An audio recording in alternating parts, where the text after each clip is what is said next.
welcome back to A Few Minutes in Voice, and as always, I am your host, Nick. And today I wanted to talk about a skill that I created and that is near and dear to my heart, and that is CSay. So whenever you were a little kid, you would have a, like a CSay where you'd pull the lever, it would make a sound, and then it would play an animal sound. So I went ahead and I designed one similar for the Echo devices. But what I wanted to do was I wanted to use the APL, the presentation language, in order to offer children a very unique experience.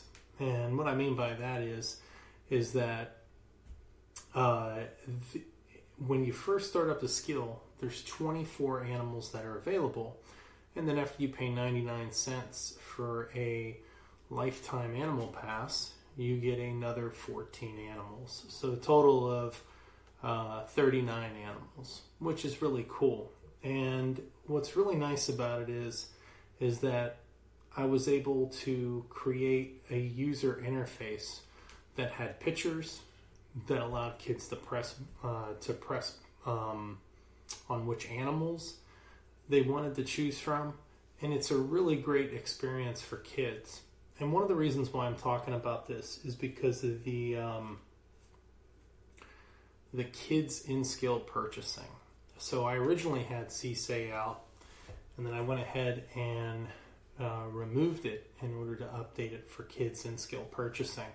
And as you can see, if you go in there, you'll see a lot of kids skills that now have in skill purchasing. And it's kind of cool where Amazon's going with it. You know, it's sort of that model that Apple has as far as sending the parent a link or a email saying, hey, your kid wants to buy this, yay or nay. And I like the idea of that. But there are a few things from a developer aspect that I don't like. Like, you have to determine not only whether or not voice purchasing is turned on, but kids' voice purchasing is turned on. So whenever you make a skill, you have to almost make it in 3 states. One where it's complete, one where there is the premium content missing, and one where it functions like a complete skill with absolutely no upsell or nothing mentioned about in-skill purchasing. Because if the parents have on voice purchasing but have in-skill purchasing turned off for kids, it needs to act like its own independent skill with no upsell, no mention of in-skill purchasing, consumables, one-time entitlements, what have you. So that, to me, was the major drawback and struggle in creating a kid's skill. And to be completely honest, I don't know if I'm going to do this again. Like, I have a few ideas rolling around in my mind, and I was thinking about it, but I don't know if that juice is worth the squeeze. And I'm still waiting to find out. Currently, we have 10 reviews, 4 actual worded reviews where people left comments, and 6 speed reviews where people were probably at the end of the skill and said, hey, do you want to rate this? Which I absolutely love the way that Amazon has integrated that feature, by the way, because now we're able to give real-time feedback and see that come in at a faster rate. It removes the burden on the end user. Just a simple question at the end. Hey, scale of 1 to 5, what would you give this? Well, I give it a 3. Okay, it's been recorded. So I like the way they do that.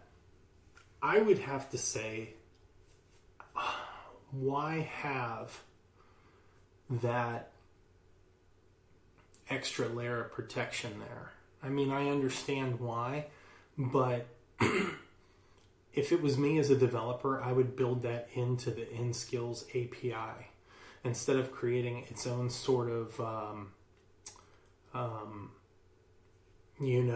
its own sort of place somewhere out in the ether that you have to try to hit.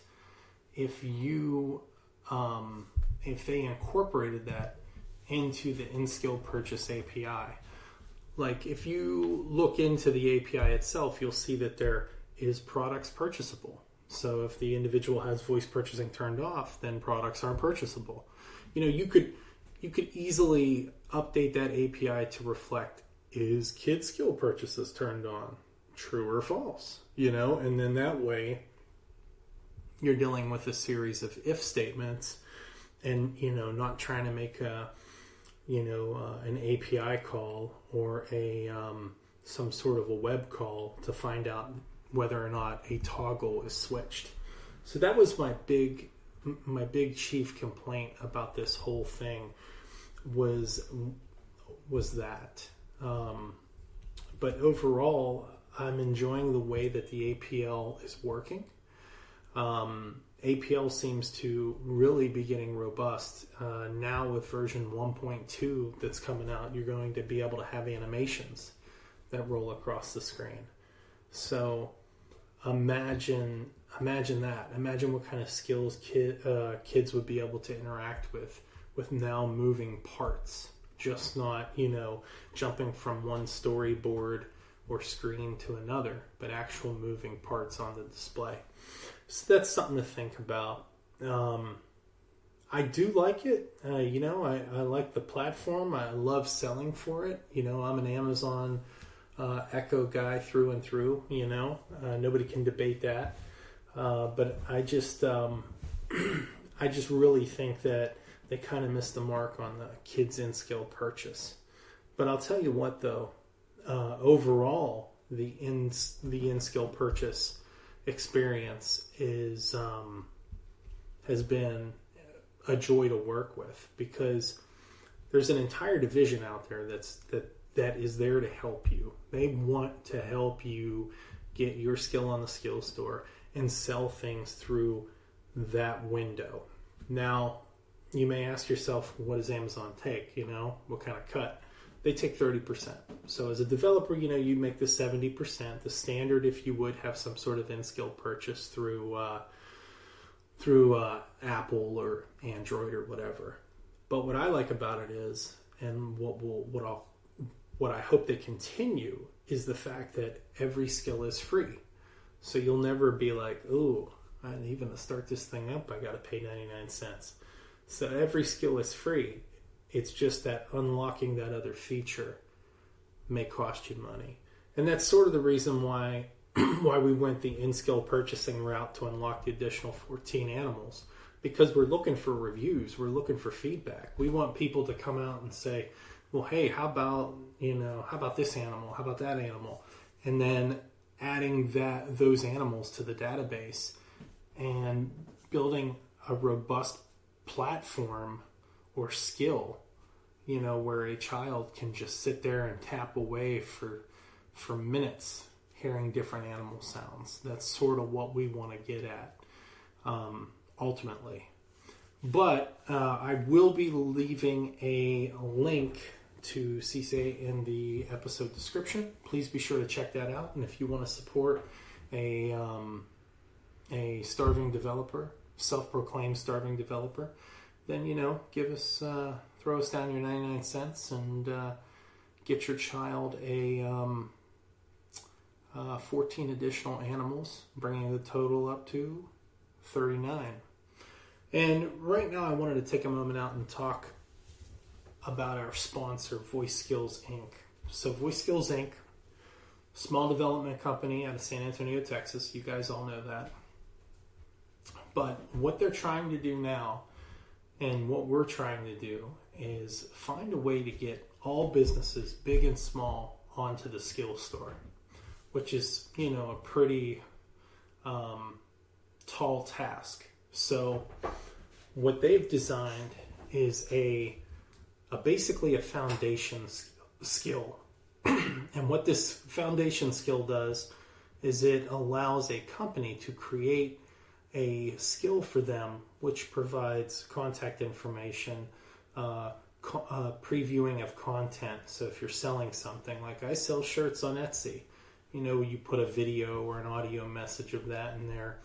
A brief description about what the company does, and also an entry and exit message. So it's sort of like a blueprint on steroids, and it's a pretty interesting concept. They're going to start coming out and marketing it a little bit more as the weeks progress. But as of right now, if you are a small, medium, or large business and want a voice presence, they can help you out to achieve that. And what they can do for you is give you, as of right now, I think the cost is $80 a month or $800 for the entire year. And this covers you for your skill. And you'd be able to modify and change welcome, exit, content, and company information messages on a monthly basis. So it gets you into that platform, and it builds that nice foundation for you. So whenever you say, hey, I know we could do Apple Pay. I know we could do Amazon Pay. Let's incorporate that. Let's incorporate our whole catalog. Let's sell something in skill. When you get to that level, you already have that foundation built. So if you are a small, medium, or large business out there that would like to know more, just contact Jody at voiceskillsinc.com, and I will leave that information in your episode description as well.